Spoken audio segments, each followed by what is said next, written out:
안녕하세요. 저의 인생은 아빠가 없었을 때와 있었을 때로 나뉜다고 볼 만큼 극과 극이었어요. 아니, 어찌 보면 아빠는 제 핑계일 수도 있어요. 저와 똑같은, 아니, 저보다 더 어려운 환경에서도 잘 살고 있는 사람들은 얼마든지 많으니까요. 하지만 저는 바보같이 어리석게도 모든 것을 환경 탓을 하며 살았어요. 제 인생이 너무 한심하고 보잘것없고 이렇게 살 수밖에 없는 건 제 탓이 아니라며 부정했었어요. 저는 태어날 때부터 아빠가 없었어요. 미혼모였던 엄마 때문에 저희 가족은 엄마와 저 딱 둘뿐이었어요. 다른 친구들과는 다른 가족 구성원 때문에 어렸을 때에는 아빠가 없다는 놀림을 받았어요. 그 나이에는 저나 친구들이나 모두 다 아이였던 시절이었으니까요. 어린 나이에도 저는 아빠가 없다는 것이 너무 외롭고 슬펐어요. 특히나 가족들과 같이 하는 행사가 있을 때에는 더더욱 그랬어요. 제가 아빠의 부재로 인한 슬픔을 경험하기 시작한 것은 아마도 운동회가 시작이었던 것 같아요. 부모님이 서로 팔을 포개어 그 위에 아이를 태우고 다니는 것이 있었는데 저는 아빠가 없었기에 다른 사람이 도와줘야 했었거든요. 제 차례가 다가오자 경기를 마치고 구경을 하던 친구 아빠가 저희 사정을 눈치채시고는 제 옆으로 왔어요. 그리고 엄마와 팔을 포개 저를 태우고는 같이 띄워주었어요. 한 바퀴를 돌고 제자리에 돌아오자 그 친구가 울며 불며 난리가 났어요. 아이, 아빠 왜 가영이 태워주는 거야? 가영이는 엄마밖에 안 오셨잖아. 난 싫어. 난 아빠가 나 말고 다른 친구 태워주는 거 싫단 말이야. 얘가 왜 이래? 아빠가 목만 태워줄게. 진짜지? 그래. 이리 와. 친구 아빠는 친구를 번쩍 들러올리더니 자신의 목에 태웠어요. 친구는 좋다며 깔깔거렸어요. 그런 친구의 모습이 너무 부러웠어요. 저에게도 저런 아빠가 있었으면 얼마나 좋을까. 그때 처음으로 아빠가 없다는 것이 너무나 슬펐어요. 입학식에도 졸업식에도 엄마 아빠와 같이 있는 아이들을 보면 너무 부러웠어요. 그런 행사가 있을 때는 늘 기분이 좋진 않았어요. 엄마도 그런 날이면 저희 눈치를 살피곤 했어요. 그래도 그때는 어렸기에 그 정도가 끝이었지만 사춘기에 접어들면서부터 저의 인생은 태어난 순간부터 엉망이었다는 생각을 하게 되었고 그리 믿었어요. 제가 이렇게 된 것은 미혼모였던 엄마 때문이라며 엄마의 탓으로 돌렸어요. 그러다 그것이 폭발한 사건이 있었어요.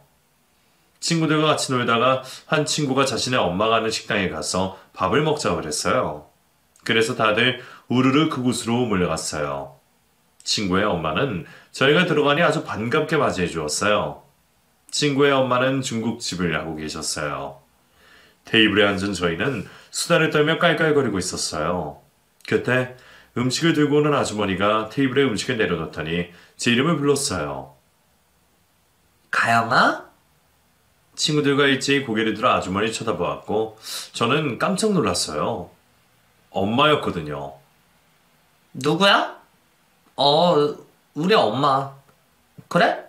안녕하세요. 그래, 점심 먹으러 왔구나.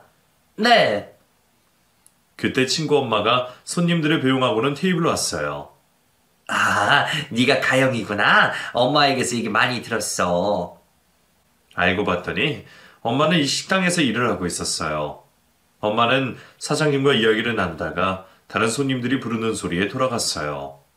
점심시간이라서 그런지 손님들이 꽤나 있었고 엄마는 무거운 그릇들을 들고 다니며 바쁘게 움직였어요. 음식을 먹는 내내 일을 하고 있는 엄마의 모습 때문에 어깨가 움츠러들었고 화가 났어요. 가영아, 왜 그래? 아무것도 아니야. 저분이 너네 엄마라니 신기하다.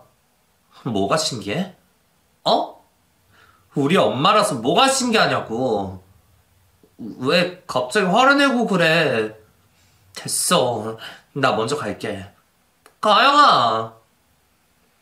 친구들이 저를 비우고 있는 것 같아서 기분이 좋지 않았고 화가 난 저는 자리에서 일어나 식당을 나왔어요. 그러자 엄마가 뒤쫓아 나왔어요. 가영아, 내 이름 좀 그만 불러. 왜 그래? 무슨 일 있었어? 이게 다 엄마 때문이야. 그게 무슨 말이야. 됐어. 뒤따라 나온 엄마를 보자 저는 더 화가 났고 무작정 달렸어요. 집 앞 놀이터에는 유치원에 다녀온 어린아이들이 삼삼오오 모여 놀고 있었어요. 벤치에 앉은 저는 어린아이들이 놀고 있는 모습을 멍하니 쳐다보았어요. 그렇게 한참이 지났고 어두워지기 시작하자 놀고 있던 아이들이 하나 둘 놀이터를 빠져나갔고 저도 터덜터덜 집으로 돌아갔어요. 집에 도착하니 퇴근을 한 엄마가 저를 기다리고 있었어요. 어디 갔다가 이제 와? 엄마의 물음에도 저는 제 방으로 들어갔어요. 엄마가 따라 들어왔어요. 얘기 좀 하자. 오늘 왜 그래? 내가 뭘? 혹시 엄마가 거기서 일하고 있어서 그래? 왜 하필 거기야? 다른 식당들도 많잖아. 왜 하필 내 친구 엄마가 하는 그 식당이냐고. 나도 몰랐어. 내가 알았으면 그랬겠니? 당장 그만둬. 사장님이 좋으신 분이셔. 편의도 많이 봐주시고. 싫어. 내가 싫다고. 왜? 거기서 일하고 있는 엄마가 부끄럽니? 부끄러워. 가영아. 혼자 있고 싶으니까 나가줘. 엄마랑 얘기 좀 해. 엄마랑 할 얘기 없으니까 제발 좀 나가달라고. 저는 엄마를 문 밖으로 밀어내고는 방문을 잠궜어요. 이불을 뒤집어 쓰고 누웠어요. 문 밖에서는 엄마의 목소리가 계속해서 들렸고 내일 학교에 가면 친구들의 얼굴을 어찌 보나 걱정이 되기 시작했어요. 다음날 학교로 향하던 저는 학교로 들어가지 않고 PC방으로 발걸음을 옮겼어요. 하루 종일 거기서 게임하고 밥 먹고 시간이 가는 줄도 몰랐어요. 늦은 시간이 되어서야 집에 들어온 저를 보자마자 학교에 오지 않았다는 연락을 받은 엄마가 다그쳤어요. 학교엔 왜 안 갔어? 가기 싫어. 왜? 내가 알아서 할게. 학교는 가야지. 내가 알아서 한다고. 네가 뭘 하든 말든 엄마는 상관하지 말라는 소리야? 그래, 나 좀 내버려둬. 아니, 얘가 커서 뭐가 되려고 그래? 엄마처럼 되겠지. 뭐? 할 것 없으면 식당에서 일하면 되잖아. 너 지금 그게 엄마한테 할 소리야? 아, 그러니까 서로 말하지 말자고. 방문을 쾅 하고는 닫아버렸어요.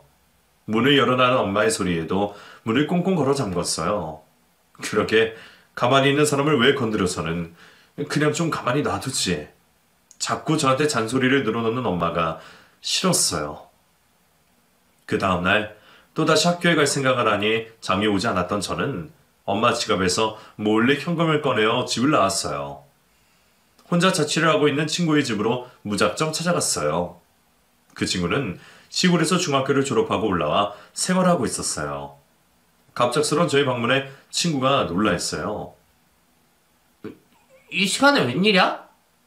라면 먹을래? 엄마랑 싸웠어?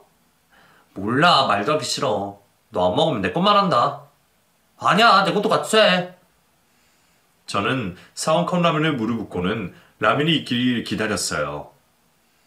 무슨 일이지? 정말 말 안 해줄 거야?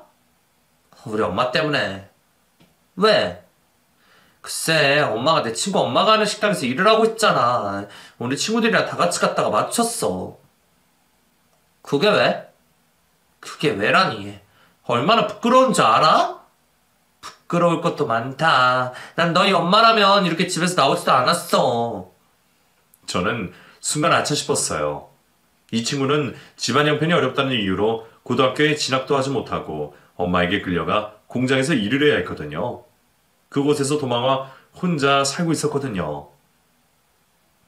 미안해. 라면이나 먹자. 친구는 컵라면 뚜껑을 열어 후후 불며 먹었어요. 저는 엄마가 걱정을 하든 말든 친구와 밤새 수다를 떨었어요. 다음 날이 되자 일을 하러 다녔던 친구가 출근 준비를 하며 말했어요. 너 진짜 학교 안 갈 거야? 안 가. 왜? 그냥 가기 싫어. 공부하기도 싫고 대학 갈 것도 아니고. 그러지 말고 같이 나가자. 너 자꾸 이러면 여기서 나가버린다.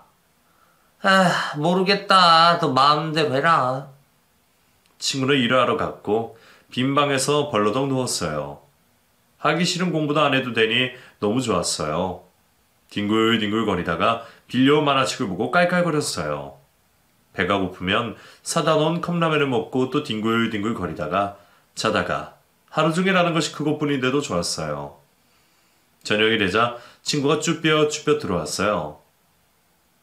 이제 오냐? 가영아, 네 친구들이라는데?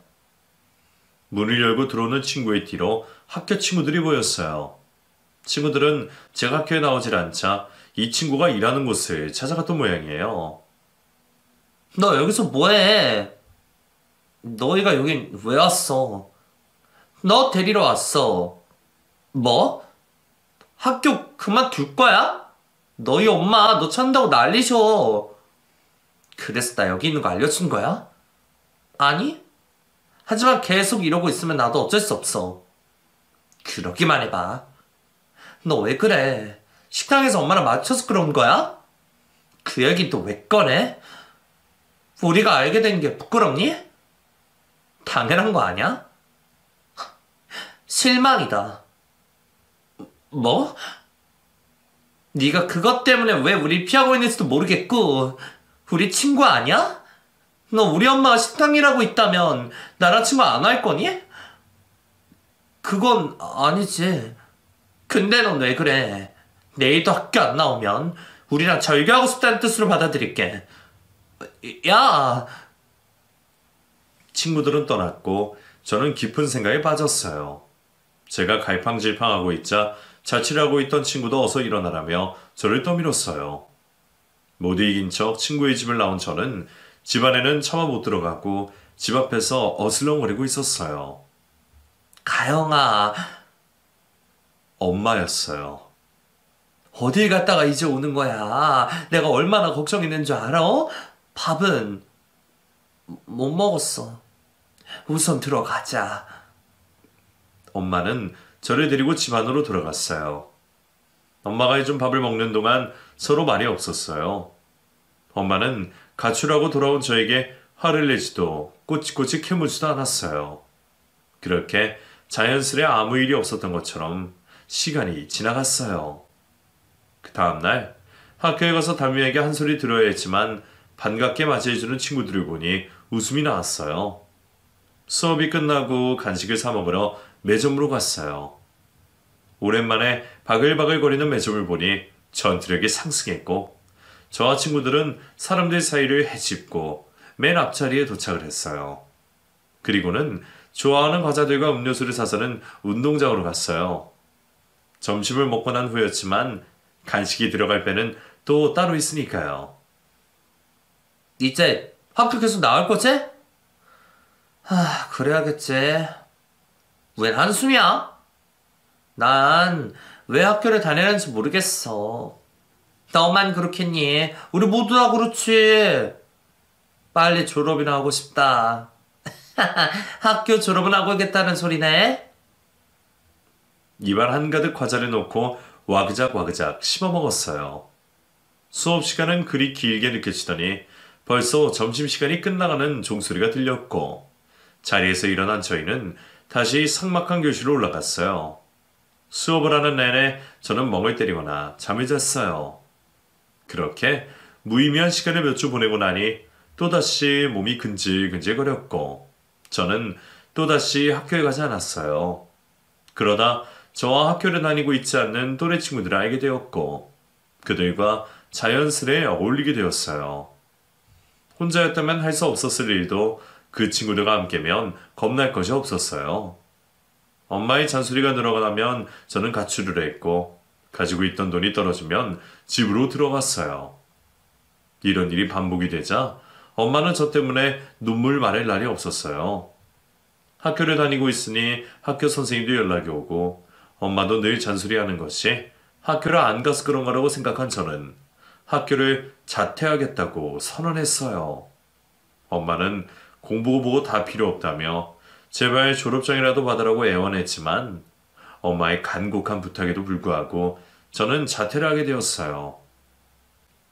자퇴를 하고 할 것이 없던 저는 그저 빈둥빈둥 백수처럼 생활을 했고 밤만 되면 친구들을 만나러 나갔어요. 학교를 그만두고 나서부터는 학교 친구들과는 멀어져 갔고 새로 만난 이 친구들과 더 가까이 지내게 되었어요.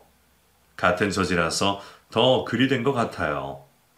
그러다 이 친구들과 오토바이를 타고 다니다가 사고를 내고 말았어요. 운전을 하던 친구가 급하게 커브를 돌다가 옆에 오던 사람과 부딪히고 말았어요. 다행히 큰 사고로 이어지진 않았지만 운전면허증이 없었던 친구였기에 경찰서에 같이 가게 되었어요. 가영아, 이게 다 무슨 일이야? 어쩌다가 이렇게 됐어? 어디 다친 곳은 없어? 연락받은 엄마가 헐레벌떡 돌아왔어요. 제 얼굴을 보더니 눈물을 글썽였어요. 2년 애미래요? 네.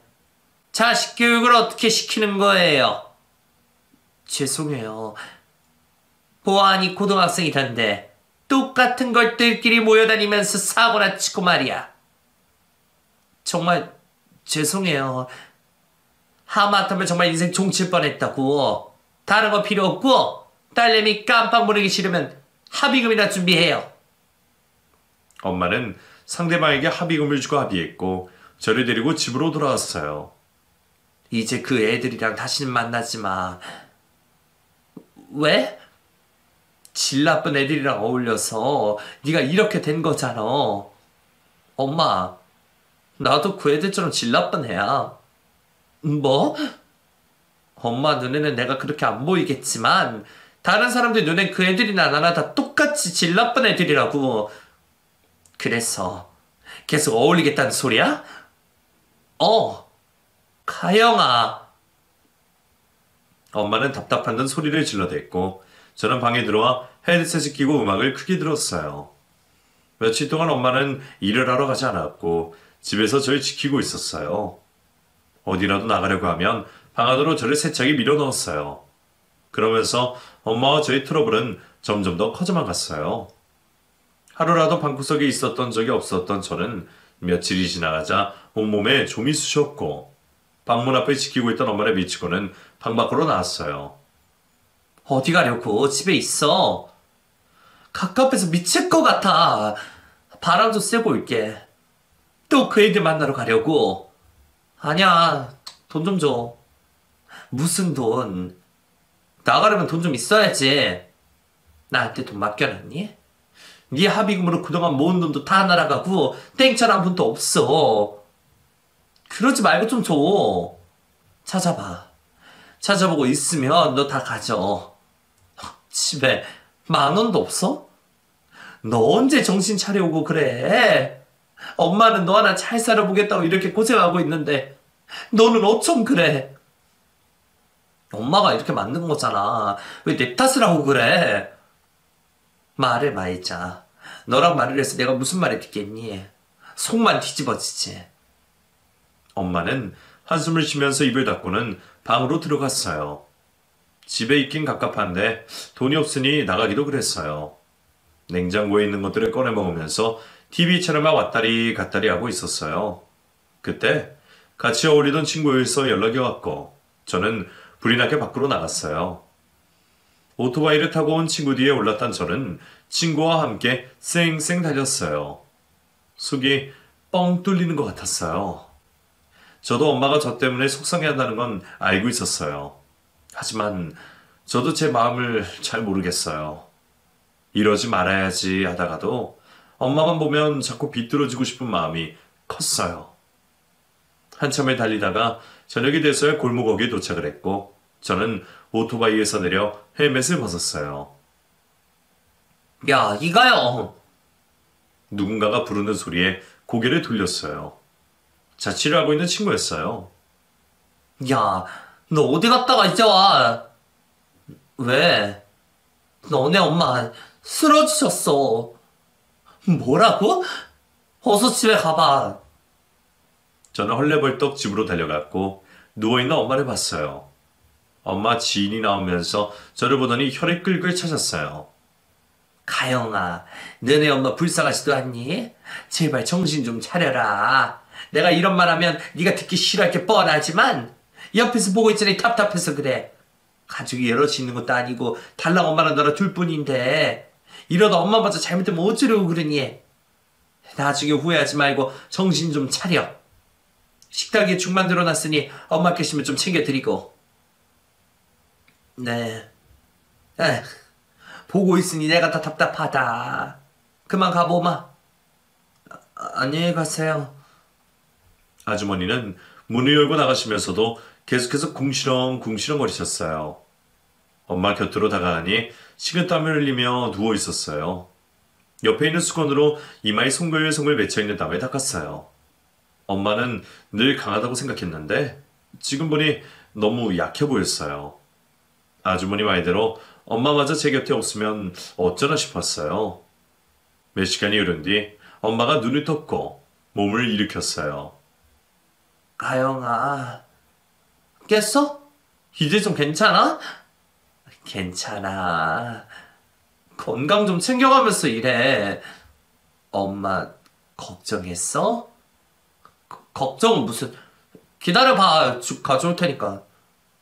저는 식탁 위에 있던 죽을 그릇에 옮겨서 가지고 들어왔어요. 아주머니가 만들어 놓고 가셨어. 고맙게 이런 걸 다. 이거 먹고 좀 쉬어. 숟가락 하나 더 가져와. 너도 같이 먹자. 난 죽 싫어해. 엄마나 먹어. 엄마는 죽을 좀 먹더니 약을 먹고 다시 자리에 누웠어요. 잠시만 쉬면 괜찮아질 줄 알았던 엄마의 몸 상태는 나아지지 않았어요. 병원에 가보자고 말을 해도 약 먹고 쉬면 된다고 버텼어요. 그 몸으로 다시 일을 시작하려 했지만 무리였어요. 결국 엄마는 식당 일을 그만두고 집에 있었어요. 엄마가 쉬게 되자 집에는 돈이 하나도 없었고 전기세, 도시가스비 등 독촉장이 날아오기 시작했어요. 그 전부터 몇 달 밀려 있었던 상태라 얼마 있지 않아 결국엔 그것들도 끊기게 되었어요. 별다른 방법이 없었던 저는 저라도 벌어야겠다는 생각에 친구가 일을 하고 있는 식당에 가서 일을 하게 되었어요. 친구는 오래전부터 일을 해서 모든 일을 손쉽게 했지만 저는 그러지 못했어요. 음식에 테이핑하는 것도 더디고 서빙을 하는 것도 실수투성이었어요. 열심히 한다고 했는데도 자꾸 실수만 하게 되자 저 자신에게 너무 화가 났어요. 결국엔 보다 못한 사장님이 차라리 주방에 가서 일손을 도와주라고 했고 저는 하루 종일 쉬지도 못하고 설거지만 했어요. 바쁜 시간에 허리 한번 못 펴본 저는 퇴근을 할 때에는 허리가 끊어지는 것 같았어요. 악소리 내며 기지개를 폈어요. 할만해? 아니, 힘들어. 시간이 지나면 괜찮아질 거야. 사장님이 네 사정을 알고 많이 이해해 주시는 거야. 그렇겠지? 내일도 나올 거지? 그래야지. 별 수 있냐. 엄마 저렇게 누워있고 돈 벌 사람이 나밖에 없는데. 그래. 이제 철 좀 드나 보다. 친구의 말에 괜히 마음이 이상해졌어요. 집에 돌아온 저는 너무 고단한 나머지 그대로 잠이 들었어요. 다음 날도 그 다음 날도 그만두지 않고 매일같이 출근을 했어요. 며칠 일을 하면서 이런 일을 몇 년씩 하고 있는 엄마가 새삼 대단하다고 느꼈고 이렇게 고생하는 엄마의 속만 섞인 것 같아 죄송하고 지난날의 제 모습이 후회가 되었어요. 뒤늦게 철이 든 건지 저는 힘들었지만 엄마에게 내색 한번 하지 않았고 열심히 다녔어요. 엄마는 변화된 저의 모습을 좋아해 하시면서도 안쓰럽고 미안한 마음을 가지고 계셨어요. 제가 일을 시작한 지 일주일이 지나갈 때쯤 엄마는 자리에서 일어나더니 다시 일을 하겠다고 했어요. 저는 좀 더 쉬라고 말을 했지만 엄마는 딸만 고생시킬 수 없다며 다시 예전에 일을 하던 식당에 나갔어요. 며칠이 지난 후 주방에서 일을 하고 있는데 전화벨이 울렸어요. 따르릉 따르릉. 가영아, 전화 좀 받아봐. 식당으로 저를 찾는 전화가 왔고 저는 전화를 받고는 곧바로 병원으로 달려갔어요. 몸이 완전히 회복도 되지 않은 채 무리한 일을 하다가 엄마가 또 쓰러지신 거예요. 병원에 도착한 저는 누워있는 엄마를 찾았고 눈을 감고 있는 엄마의 손을 잡았어요. 몸 상태가 생각보다 좋지 않았던 엄마는 병원에 입원을 해서 여러 가지 검사를 받아야 했어요. 입원비에 검사비에 게다가 엄마가 맡고 있는 링겔은 보험 처리도 되지 않아 금액도 비쌌어요. 엄마가 빨리 회복되길 바라면서도 병원비를 생각 안 할 수가 없었어요. 중간 정산을 해달라는 병원비는 제가 감당하기에 너무 큰 돈이었어요. 집에 돌아온 저는 지푸라기라도 잡는 심정으로 엄마의 방을 샅샅이 뒤졌어요.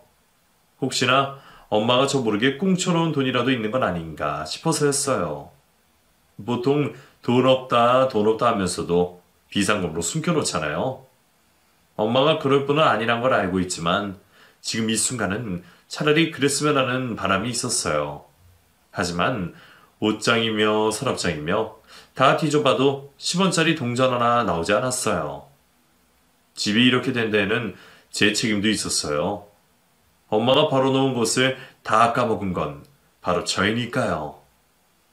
좀 더 일찍 정신을 차렸더라면 좋았을걸. 후회가 물밀듯이 밀려왔어요. 옷장문에 기댄 채 앉아서 한숨을 쉬었어요. 작은 희망을 안고 있었는데 그것마저 잃게 되자 기운이 없어졌어요. 잠시 멍하니 앉아있던 저는 가불이라도 받아봐야겠다는 생각에 자리에서 일어났어요. 아, 일어서려는 순간 제 발밑에 무언가가 밟혔어요. 뒤죽박죽이 된 옷가지들 사이에서 작은 주머니 하나가 보였어요. 저는 그걸 들어 열어봤다가 깜짝 놀랐어요. 꽤 무게가 나가는 팔찌가 하나 들어있었어요.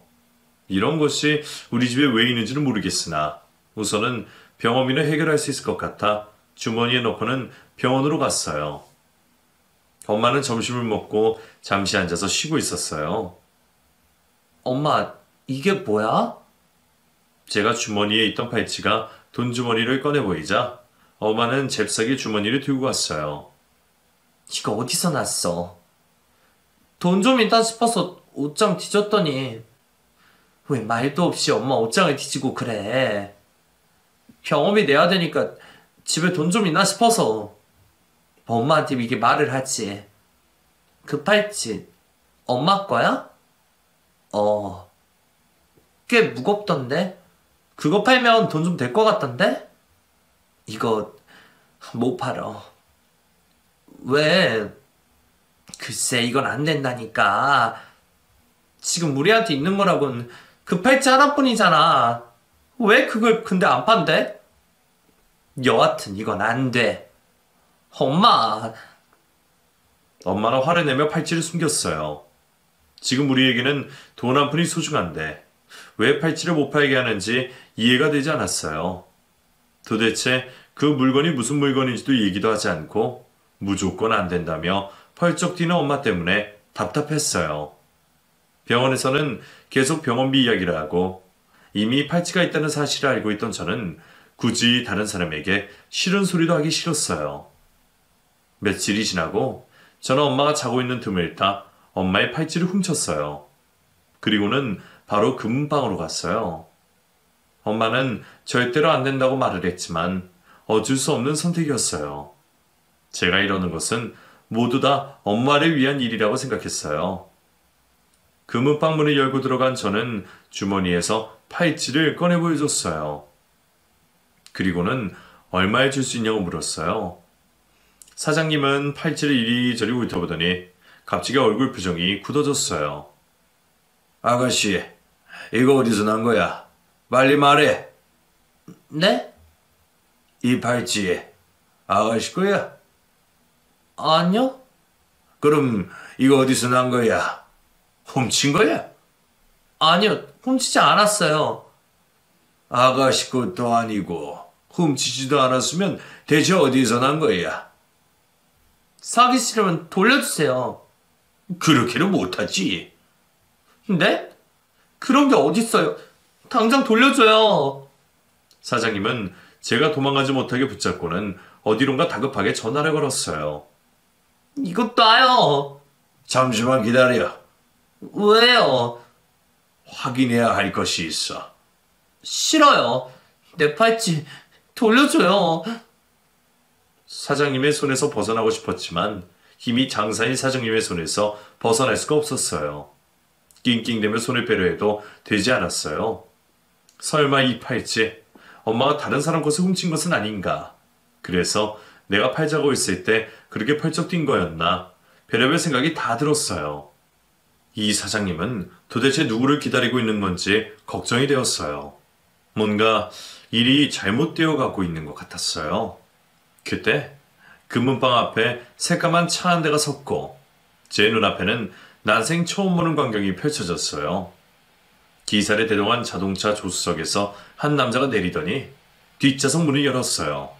그리고는 또 다른 한 남자가 내렸어요. 금문방 문이 열렸고 그 사람들이 들어왔어요. 뒷좌석에서 내린 중년의 남자는 누가 봐도 부유해 보였고 후광이 비쳤어요. 저는 그 사람들을 멍하니 쳐다보았다가 사장님의 말에 정신이 번쩍 들었어요. 이거 먼저 봐. 사장님은 제가 준 팔찌를 그 남자에게 보여주며 사장님을 조심스레 쳐다보았어요. 그 남자는 팔찌의 안쪽을 보더니 다리에 힘이 풀렸는지 휘청거렸어요. 그러자 옆에 있던 비서라는 사람이 부축해 주었어요. 아가씨, 이 팔찌 어디에서 났어요? 네? 이 팔찌 아가씨 것도 아니라면서요. 훔쳤어요? 아니요? 그럼 어디에서 났어요? 사실대로 말해줘요. 그건 왜 물으시는 거예요? 나에겐 너무 중요한 일이라서 그래요. 그게 어서요. 사실은 저희 엄마 거예요. 엄마? 근데 엄마 건데 제가 몰래 가지고 나오는 바람에. 혹시 엄마 이름이 이영자? 네, 저희 엄마 이름을 어떻게... 그 남자는 자리에 털썩 앉았어요. 그리고는 아무 말도 없이 팔찌만 만지작 만지작 거리고 있었어요. 저 이제 가봐도 되죠? 제 팔찌 돌려주세요. 잠시만요. 하나만 더 물어봐도 되죠? 뭔데요? 가족이 어떻게 돼요? 엄마랑 둘이 살아요. 아버지는 안 계세요? 그건 왜 궁금하신 거죠? 엄마를 한번 만나보고 싶었어요. 그거라면 걱정 마세요. 아빠가 돈 없으니까. 이제 됐죠? 병원에 빨리 가봐야 돼서요. 병원이요? 근데 엄마가 입원해 계시거든요. 어디가 안 좋았어? 그러지 말고 나한테 같이 갑시다. 그 남자는 저와 함께 엄마가 있는 병원으로 갔어요. 엄마는 그 남자를 보자마자 눈물을 흘렸어요. 그 남자도 마찬가지였어요. 두 사람은 서로를 껴안으며 아무 말 없이 울기만 했어요. 어느 정도 진정이 되자 그 남자는 엄마에게 팔찌를 다시 건네주었어요. 이 팔찌 아직까지 간직하고 있었네? 이게 왜 당신한테 있는 거예요? 혹시라도 당신이 이걸 팔게 되면 연락을 달라고 여기저기 부탁을 해놨었어. 혹시 가영이 네가? 당신 딸 나훈아지 말아줘. 그래도 그 덕분에 이렇게 다시 만나게 됐잖아. 그건 좋은 일이지만 남편과는 사별한 거야? 그 남자의 물음에 엄마는 잠시 머뭇거리다 말했어요. 가영이 당신 딸이에요. 뭐? 그때 어머니가 병원에 데려갔다고. 당신 어머니가 날 끌고 병원에 갔을 때 죽기 살기로 도망쳤어요. 난 그런지도 모르고 왜 진즉에 연락하지 않았어. 혼자서 얼마나 힘들었을까. 연락할 수 있는 방법이 없었잖아요. 당신은 바로 미국으로 가버리고 지금까지 찾지 않길래 날 잊어버린 줄 알았어요. 있기는 몇 년 미국에서 보내다가 한국에 돌아와서 소문해봤지만 찾을 수가 없었어. 살고 있다는 얘기 듣고 가면 벌써 당신이 떠나 보였지.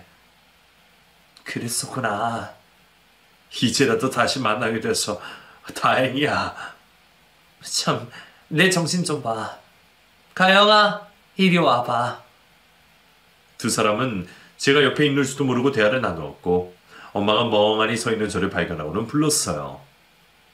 가영아, 네 아빠야. 좀 전에 다 들었어.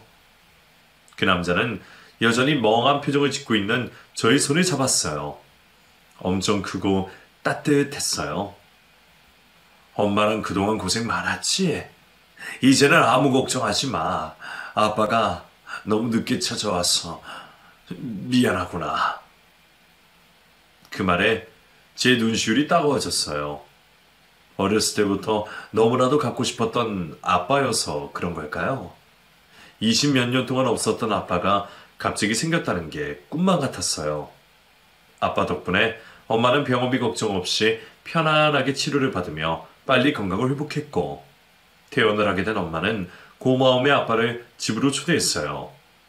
집에 들어서자 아빠의 얼굴이 어두워졌어요.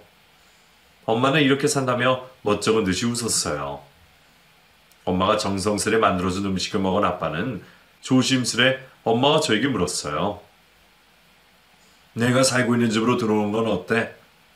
거길요? 내가 보기엔 여긴 아니야.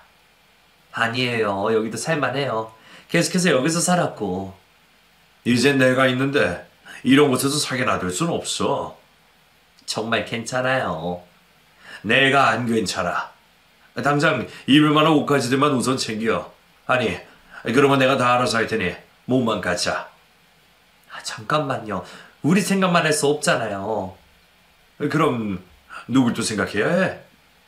당신 부모님은 괜찮겠어요? 내가 말을 안 했었구나. 부모님은 오래전 돌아가셨어. 네? 어쩌다가. 사고로. 그러니 그런 걱정 전혀 할 필요 없어. 아빠는 오래되어 우풍이 숭숭 들어오는 곰팡이가 핀 이 낡은 집이 마음에 걸렸던 아빠는 엄마와 저를 데리고 본인의 집으로 향했어요. 아빠의 집 앞에 도착한 저는 깜짝 놀랐어요. TV에서만 보던 커다란 대문과 담장이 있는 전원주택이었어요. 아빠는 부모님에게 물려받은 유산으로 여러 개의 금은방을 차려서 운영을 하는 것도 모자라 사업도 하며 재산을 더 늘렸고 엄청난 재산을 가지고 있는 재력가였어요. 대문을 열고 들어서자 잔디들이 깔린 넓은 정원이 나왔고 내려다 보이는 풍경들이 너무나 아름다웠어요.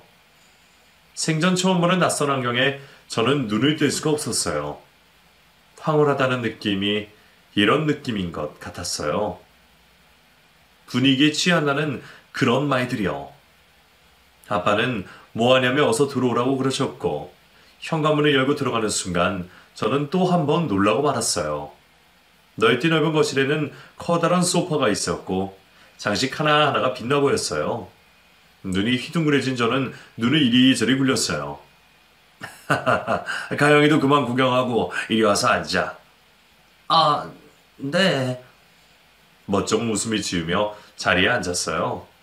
제가 앉아있는 이 자리가 너무 어색했어요. 그때 주방에서 아주머니 한 분이 차를 가지고 나와서 테이블에 올려놨어요. 차라도 마시고 있으니 덜 어색해지는 것 같았어요.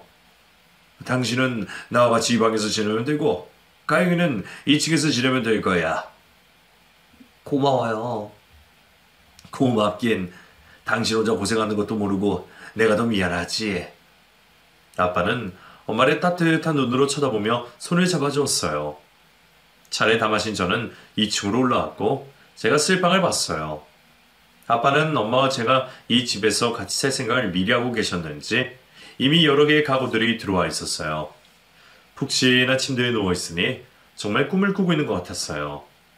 제 인생에 이런 날이 오다니 정말 믿기지가 않았어요. 밤새 잠을 이룰 수가 없었어요. 뜬 눈으로 밤을 보낸 저는 아침에 1층으로 내려갔어요. 주방에는 맛있는 냄새가 진동을 했어요. 저는 당연히 엄마가 준비를 하고 있다고 생각했어요. 하지만 어제 저희에게 차를 내어준 아주머니였어요. 혼자 살고 계셨던 아빠는 도미 이모님이 출근해서 집안일을 도와주고 계셨어요. 다시 주방에서 나온 저는 그제서야 방에서 나오는 엄마를 봤어요. 저희는 아주머니가 차려주신 음식을 먹었어요.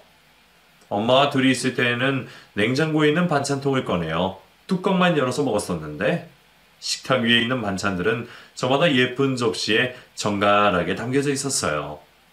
맛있어 보이는 반찬들이 너무 많아 어디에서부터 손을 대야 할지 몰랐어요. 배불리 아침 식사를 끝낸 후 엄마가 입을 열었어요. 당신 말대로 여기서 살 테니 내 부탁도 하나 들어줘요. 뭔데? 집안 살림은 내가 알아서 할게요. 지금 저런 도우미 이모님이 들어오시니까 그런 건 안 해도 돼. 아니에요. 내가 하고 싶어서 그래요. 편안하게 지내면 좋을 텐데. 이렇게 가만히 앉아서 받아먹는 게 더 불편해서 그래요. 당신이 그렇다면 어쩔 수 없지. 그렇게 할게. 고마워요. 나도 하나 말할 것이 있는데 뭔데요? 나랑 결혼해 줄래? 네? 뭐예요? 우리 결혼식도 혼인신고도 안 했잖아. 가족 사진도 하나 없고. 그건 그렇지만 이 나이에 무슨 결혼을. 그냥 혼인신고만 하고 살아요. 그럴 순 없지. 당신은 내가 하자는 대로 하면 돼. 굳이 안 그래도 되는데. 당신이 원한다면 알았어요. 아빠는 엄마에게 다시 청혼을 했고 부모님은 결혼식을 올리기로 했어요. 혼자 아이를 키우며 마음고생을 많이 한 엄마를 위해서 아빠는 무조건 좋은 걸 다 하셨어요. 결혼 반지도 웨딩드레스도 모두 다요. 결혼 준비를 하는 내내 두 분에게서 웃음이 떠나가질 않았어요. 결혼식 당일 예식장은 발디딜 틈 없이 사람들로 바글바글 거렸어요. 자퇴를 하며 멀어졌던 친구들도 소식을 전해 듣고는 축하해주기 위해서 찾아왔어요. 엄마가 일했던 곳 사장님이 제 친구 엄마였기에 가능했던 일이었죠. 오랜만에 만나 어색할 줄 알았는데 그런 것은 온데간데도 없었어요. 친구들은 아빠를 다시 만나게 된 것을 진심으로 축하해 줬어요. 고마워. 어머니도 많이 좋았지? 그렇지. 넌 어때? 행복해? 아직도 좀 얼떨떨하지만 예전보다 좋은 건 확실해. 다행이다. 이제 꽃길 걸을 일만 남았네. 엄마 보러 갈래? 그래, 그러자. 저는 친구들을 데리고 신부 대기실로 들어갔어요. 새하얀 웨딩드레스를 입고 나온 엄마는 너무나 아름다웠어요. 어머니, 너무 예뻐요. 어머, 너희들도 왔니? 아유, 부끄럽게. 좋은 일인데 당연히 와봐야죠. 고맙구나. 저희 같이 사진 찍어요. 그래, 이리로 오렴. 저와 친구들은 엄마와 함께 사진을 찍었고 예식을 시작한다는 소리에 신부 대기실에서 나왔어요. 아빠와 엄마는 동시 입장을 했고 많은 사람들이 축하를 받으며 자유로운 분위기 속에서 결혼식을 마쳤어요. 결혼식이 끝나고 난 후 저희 집 거실 중간에는 가족 사진도 떡하니 자리 잡았어요. 액자를 보고 있으면 이제야 이 집이 정말 우리 집이구나 라는 생각이 들었어요.